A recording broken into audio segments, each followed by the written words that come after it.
We very much know what happened behind the scenes now. It's almost a month since Joe Biden had that catastrophic debate performance opposite Donald Trump. Murray contends that the evident inability of Biden to fulfill presidential responsibilities has long been apparent to those observing closely. And they're only now realizing that their candidate has flaws? I mean, it starts to make you wonder how serious they actually are. It was perfectly clear he couldn't perform the task. He couldn't stay awake on television very easily. No way he was going to run the country for another 4 years, although it does raise the question of exactly who's running it now, and the answer is we don't know.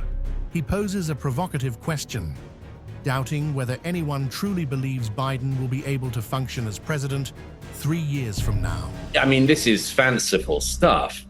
Let me put it this way. Really believe, does anyone really believe that 3 years from now, Joe Biden is going to be in the Oval Office, is going to be able to be there, is going to be functioning as the US president? I really don't think anyone does. The alignment among Democrats might subtly indicate a strategic acknowledgement of Biden's expected withdrawal from the race.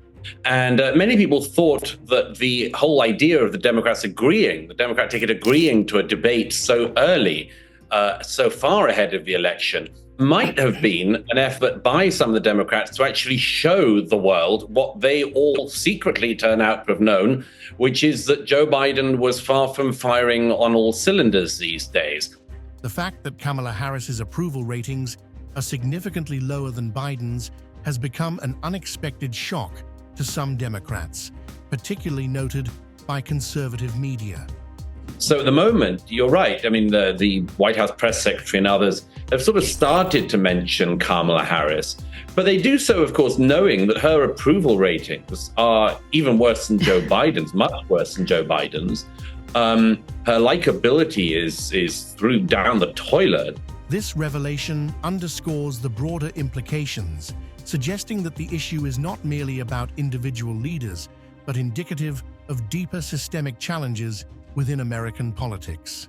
That fact that was known by readers of certainly conservative media seems to have come as a great shock to some of the Democrats and certainly a lot of their supporters. Murray suggests that this issue transcends personalities, reflecting broader political trends. You know, this is a very interesting, it's not just about these personalities, it's also about the way in which politics is done now in America. You know, it's not rude, it is simply the fact that Kamala was a diversity hire.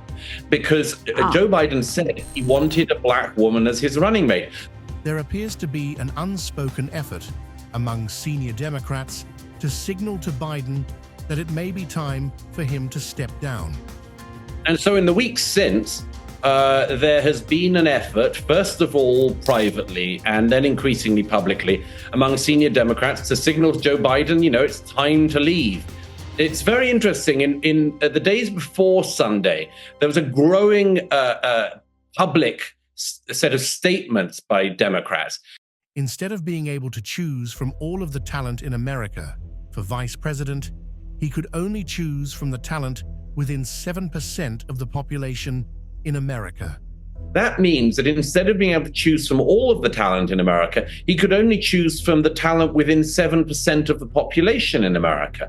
And, you know, as I always say, if you live by DEI, you'll by DEI, because now they have this hugely unpopular figure, the vice president, who has no meaningful achievements to her name in her years in office.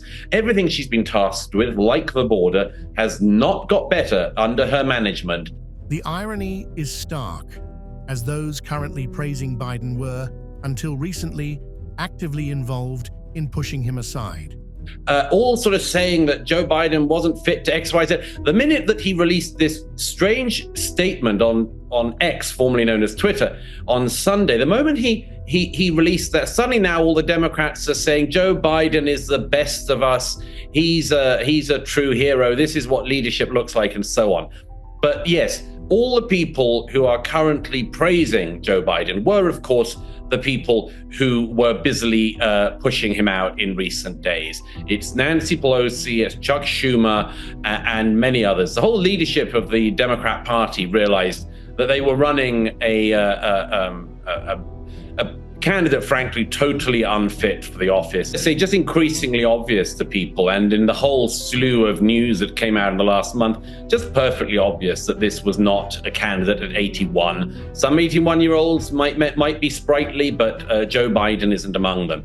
It became perfectly obvious he wasn't going to be able to last for another 4 years. Of course, as you say, I mean, there's still half a year almost for him to go, for him to be running the most important country in the world. But there are so many questions now, and those people who think that this has been a sort of lovely sort of crowning of Kamala Harris as his successor, I think there might be a bit more pain to come from within the party, because not everyone in the Democrat hierarchy is absolutely sure that Kamala is their winner in November. Well, it's not just them. I mean, it's big money, hedge funds, big corporate people. It's a real sort of behind the scenes thing. This is not democracy. This is oligarchy happening here. And they foisted Joe Biden on the people, despite knowing that he had trouble. And now they've got these two existential questions, Pete, that they have to answer. Number one, if Joe Biden is not able to run for president again, why is he fit to serve now and for the next 6 months until whoever wins is inaugurated? And now the other thing is, if they go to an open convention or they don't choose Kamala Harris, then was she ever qualified to be VP? So there's a lot of problems that they now have to sort of answer.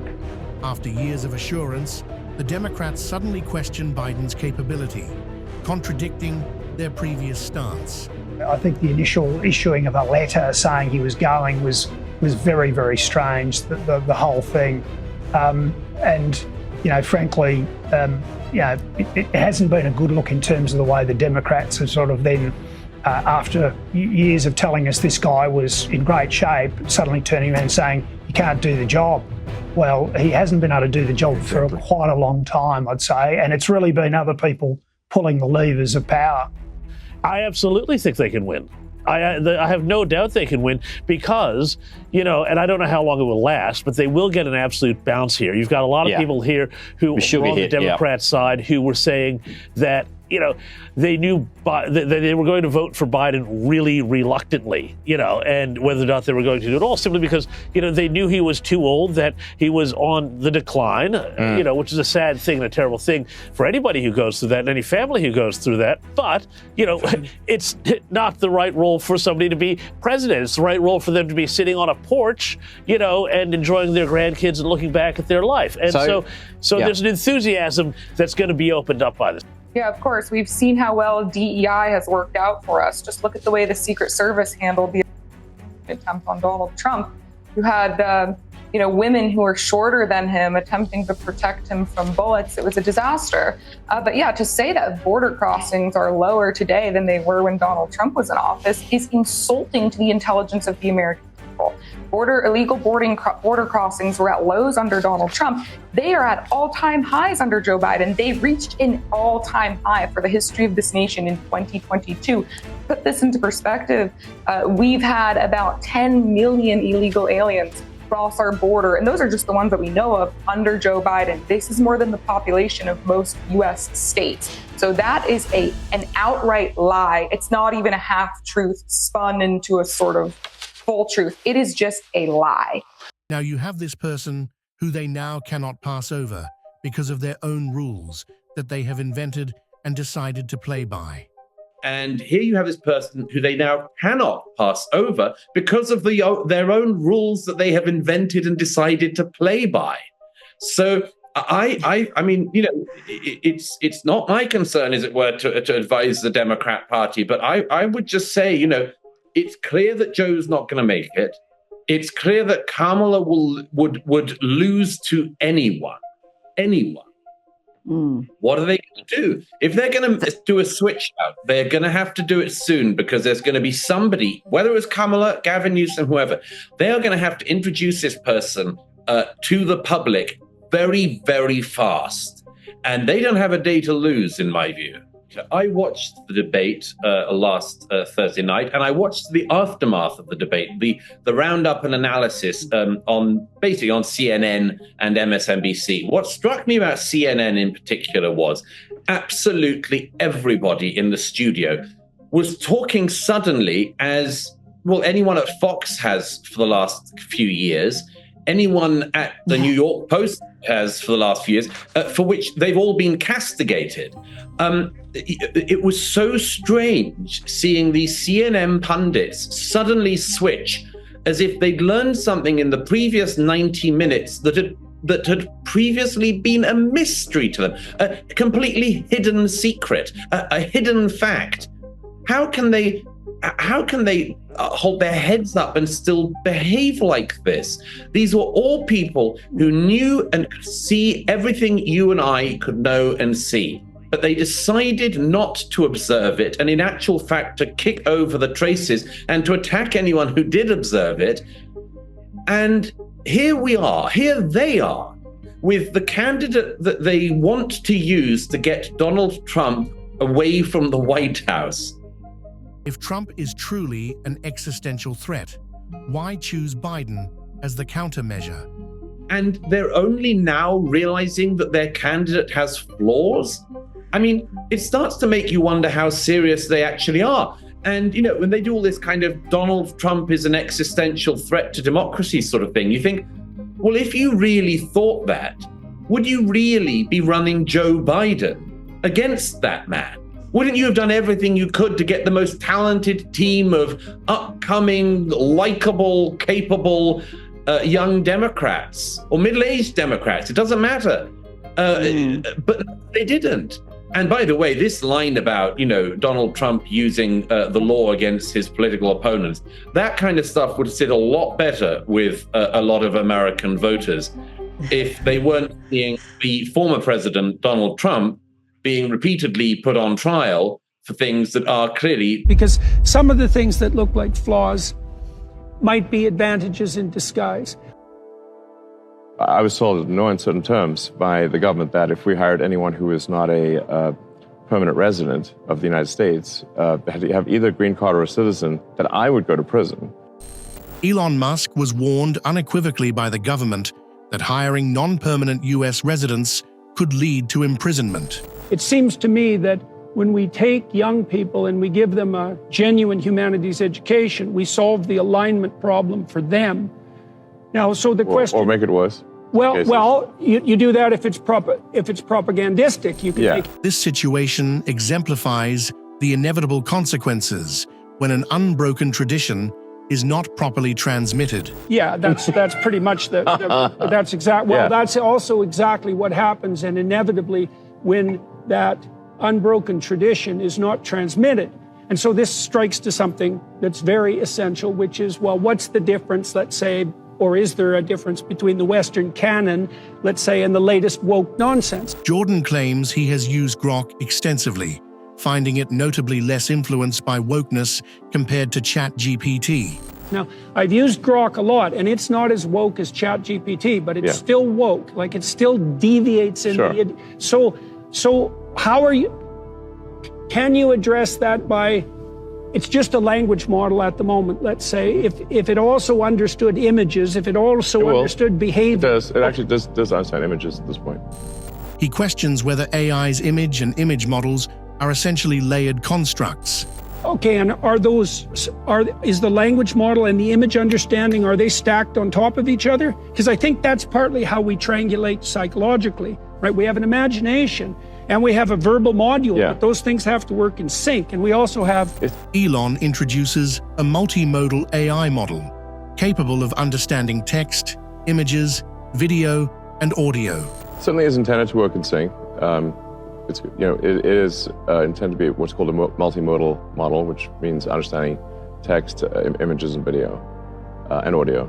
Okay, if it understands video, will it start to understand behavior? Yeah. Jordan describes that Tesla's vehicles are not mere cars, but sophisticated autonomous robots. All this data that you've collected with your cars, so I've been wondering, I know Tesla's a car company, but when I look at what you do, AI company. Yeah, well, exactly. Well. Yeah, well, maybe more. Like, those aren't cars; those are autonomous robots. Yeah, they're robots on 4 wheels. Autonomous robots on 4 wheels. Yeah, they just look like a car.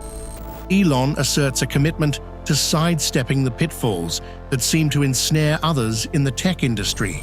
I mean, I think from a moral standpoint, we really just need to think that maybe we've got a chance of it being better to some degree than what others are doing, and we'll strive to avoid some of the pitfalls or directions that the others are going in, because the others, from what I've seen, do not strive for truth.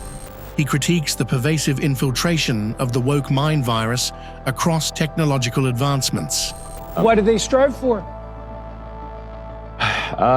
They strive for, well, they strive to give an answer, but they are, I think, trained to be politically correct. And the woke mind virus is woven in throughout them. Yeah? I'm sure you've seen that. Yeah, definitely. Definitely. You know, my students used to ask me because I've been teaching what I've been teaching for about 40 years, and one of the questions they used to ask me is how I knew that what I was teaching wasn't just another ideology, right? Because the postmodern take is, well, all it is a plethora of power games, and so there's no rank ordering approaches to the truth in terms of their ethical suitability, but that's not the game that you're playing. Jordan admits he's not in a position to fully evaluate Musk, hinting at the complexities of Musk's persona. Well, it isn't obvious to me that I'm in any position to evaluate Elon Musk. Like, I would like to talk to him and find out what he's up to and why, but I mean, he's an impossible person. What he's done is impossible. All of it. It's like he built an electric car that works. Now, does it work completely, and will it replace gas cars, or should it? I don't know. But if we're going to build electric cars, he seems to be the best at that by a lot. And he more or less did that. People carp about him, but he more or less did that by himself. I know he's very good at distributing responsibility and all of that, but he's the spearhead. And then that was pretty hard. And then he built a rocket at like 1/10 the price of NASA rockets. And then he shot his car out into space. That's pretty hard. And then he's building this boring company, more or less as a, what would you call it? It's this whimsical joke in some sense, but it's not a joke. He's amazing. I mean, I'm hoping, I know people who know Elon Musk very well, who've worked for him, and these are very able people, to say the least. And they really admire him. He has the ability to do exactly what he did. He went into Twitter and he said, he's a good observer of the Pareto principle. A small minority of people do all the productive work. It's like, all you people, you're gone. And he just does it. It's like, and everybody who's whiny and complaining whines and complains about that, and no doubt some people who were doing a credible job were also let go, because it's a pretty broad swath, let's say. But he's got rid of 75% of the people, and Twitter is still working. With record traffic. Right, exactly. And so I think he will, and apparently he's also put the boots to the people who are trafficking in child exploitation already. Incredible. 2 weeks. Right, no kidding. No kidding. Incredible in two ways. Incredible that he did it, but even more incredible that he could do it that fast and that it hadn't been done. Musk is not only a creative genius, but also an extraordinarily conscientious engineer. He also appears to me to be hyper-conscientious, and I know people who've worked with him.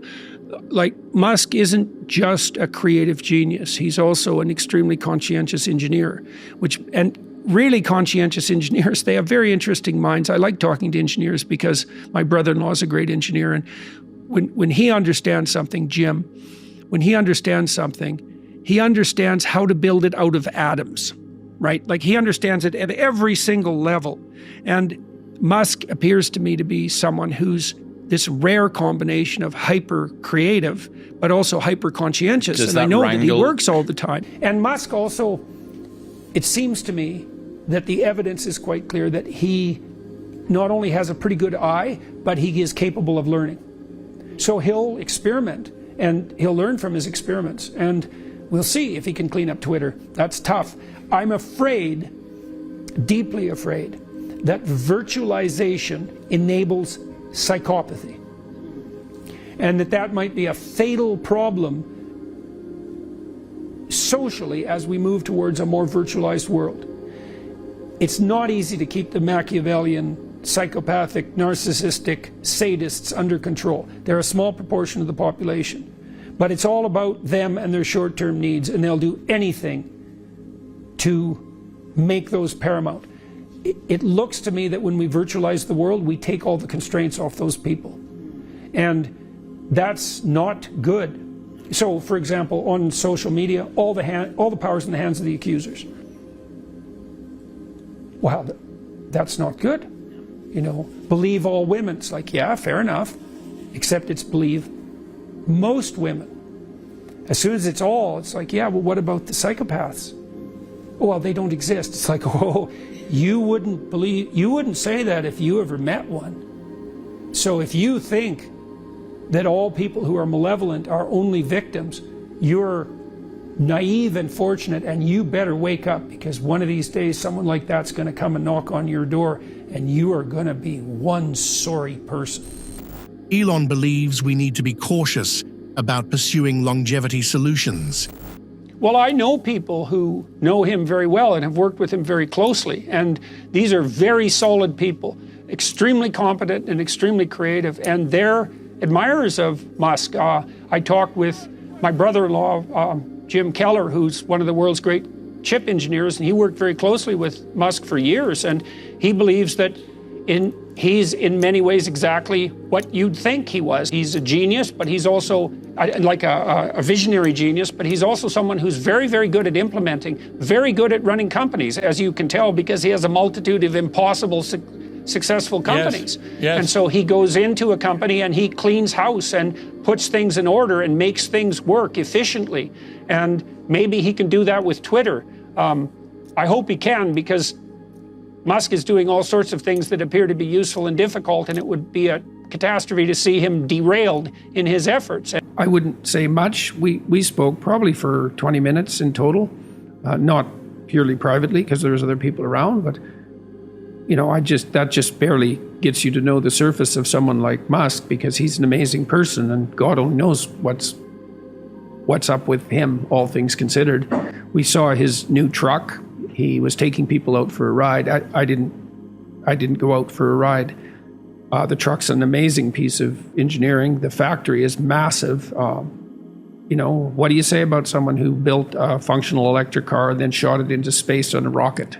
I think he's always done that, and so now he still knows how to do it. I mean, you know, people think, I'll say what I have to say when I get to the point where I'm protected and secure. It's like, first of all, being protected and secure does not give you the courage to say what you have to say. That's a completely, that theory couldn't be more backwards. You think you're going to get braver and braver as you get more and more protected? You think that's how the world works? I mean, I've watched university professors think that at some point they're going to say what they think as they develop their career, but by the time they're protected and secure, they've spent so much time not saying what they think that they aren't even who they were, and they don't know what they think. So, no, he says what he says because he's always done that. And people who are like him are like that. Apparently, Musk is doing what he can to clean that up. Rubin reported that the other day.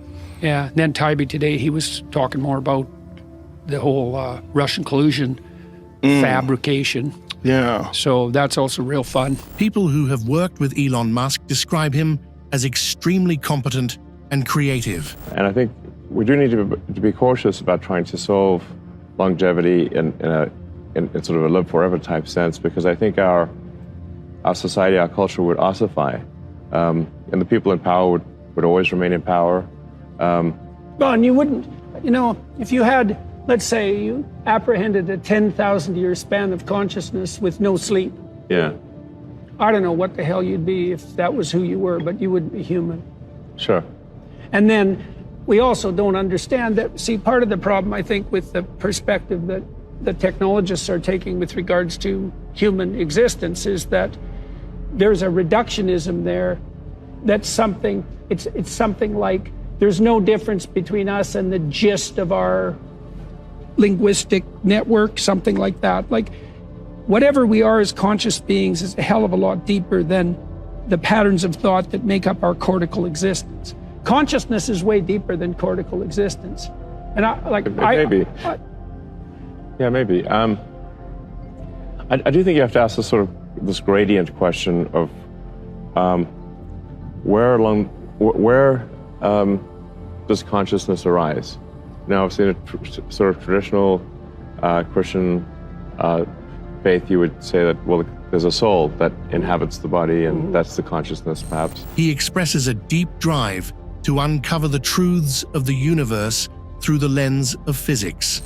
So now your questioning took the place, if I got it right, you basically took the scientific tack, hey? Is that right? Because you're... Yeah, well, I'm trying to understand the truth of the universe. Physics is essentially study of the truth of the universe, at least those things that are predictable. So when I resolved my existential crisis, which happened about the same time yours did, I didn't study science precisely. I wasn't as interested in the transformations of the material world. So I'm probably more people-oriented than thing-oriented temperamentally. So I started to study evil. Right? Okay. So that was my delving into the depths, because I wanted to crack that. I wanted to understand if it not so much even whether it existed, because I became convinced of that very quickly, but what exactly that had to do with me. Because when I was reading history, I read it as a perpetrator and not as a victim or a hero. I mean, I try to read history to discern the facts of what humans did. There's satiation reward and there's dopamine incentive reward, and they're not the same. Sure. And it looks to me, given what you've already told me about the way that you resolved your existential crisis, is that you consistently pick that's adventure reward fundamentally over contentment. Now, you like your kids and you're content with them, I presume, when you're playing, but the way that you found meaning in your life is not through contentment, it's through adventure. That seems to me the case. Jordan and Elon discussed Donald Trump, noting Musk's financial contributions to Trump's campaigns. The first thing, there's one question about Trump that I really wanted to ask you. So, are you shocked at the fact that you're donating a substantial amount of money to facilitate Trump's election? Is that something you would have believed in the realm of possibility, say, 5 years ago?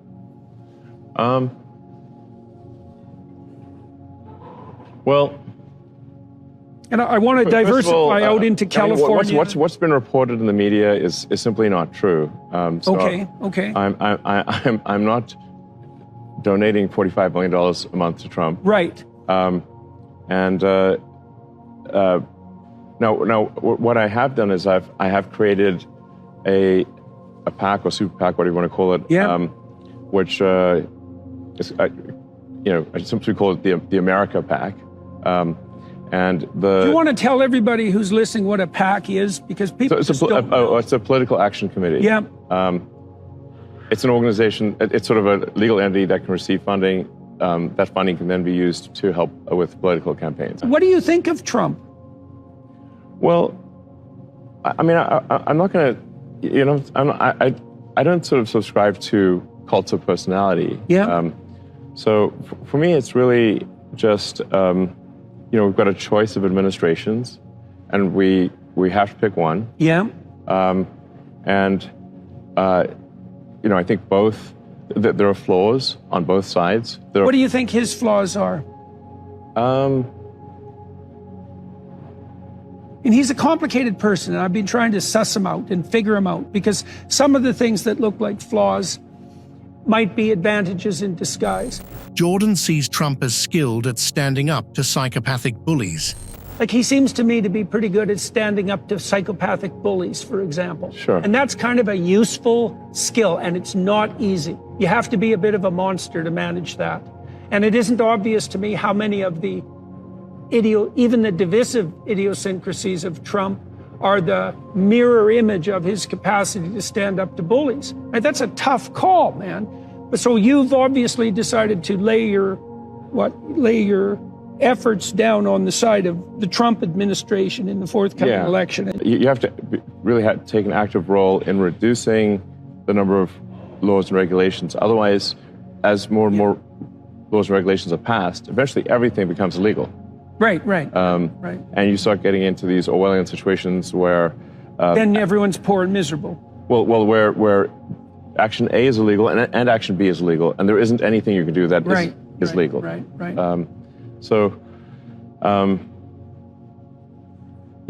Take an example to give an example of some lawfare that was leveled against SpaceX, for example. We were told for many years that we could not hire anyone who was not a permanent resident. Yeah, right. They had to be that.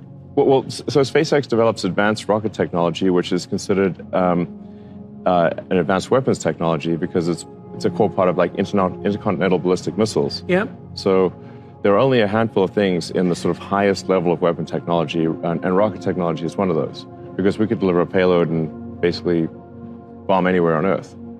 From anywhere on Earth. So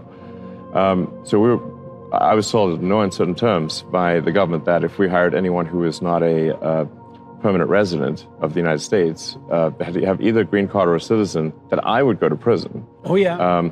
Because the presumption if somebody's not a permanent resident is that they will leave the United States and take the rocket technology from SpaceX to potentially to countries that would cause harm to the United States. Right. Pretty, solid reasoning, I think.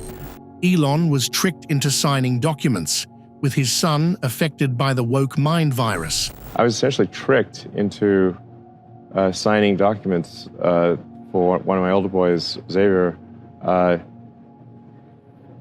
This was before I had really any understanding of what was going on, and so there was a lot of confusion. I was told, Xavier might commit suicide if he did. That was a lie right from the outset. No reliable clinician ever believed that. There was never any evidence for that. And also, if there's a higher rate, the reason is because of the underlying depression and anxiety and not because of the gender dysphoria. And every goddamn clinician knows that too. And they're too cowardly to come out and say it. Right? And so and then we end up in exactly, when I saw that lie start to propagate, it just made the hair on the back of my neck stand up. It's like, I see. So you're telling parents that unless they agree to this radical transformation that their children are going to, and you think that's moral, and you think that's true. That is so pathological that it's almost incomprehensible. I can't imagine anything worse. I can't imagine a therapist doing anything worse than that, or sitting by idly and remaining silent while his colleagues are doing it. It's pathetic. It's incredibly evil, and I agree with you that people that have been promoting this should go to prison. It won't stop till that happens. Yeah. It'll just go underground. Puberty blockers are being accessed online by kids all the time through non-medical channels. So yeah, It's not going to stop. Yeah. Okay, so I see. So that's I was tricked into doing this, it wasn't explained to me that puberty blockers are actually just sterilization.